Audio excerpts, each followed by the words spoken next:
একই রকম রান্না খেতে খেতে বোর হয়ে গেছি, তো আজ একটু ভাবলাম একটু অন্যরকমভাবে রান্নাটা করা যাক। তো এই জন্য চিংড়ি মাছ লাগবে এই রান্নাটা করার জন্য। ছোটো চিংড়ি হলেও ভালো, তবে বড়ো চিংড়িটাই মানে ভালো লাগে। তো চিংড়ি মাছের খোলাগুলো সমস্ত দেখুন ছাড়িয়ে নিয়েছে, আর ভিতরে এবং চিংড়ি মাছের পিঠে যে সুতোর মতন থাকে কালোটা, সেটাও ফেলে দিতে হবে পরিষ্কার করে। ফেলে দিয়ে এটা গ্রাইন্ডারে আমি পেস্ট করে নিয়েছি।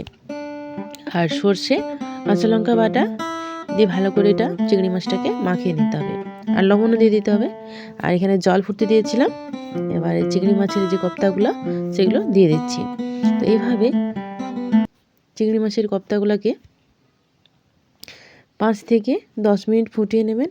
ফুটে এরকম যখন ওই জলের উপরে ভেসে উঠবে, সেই সময় এটা নামিয়ে রাখতে হবে। এবার এটা অল্প তেলে ফ্রাই করে নেব। সবজিগুলোকে আমি আগে বয়েল করে নিয়েছি। এখানে আছে বরবটি, আলু, বিনস, আর আছে আপনার কাঁকরোল।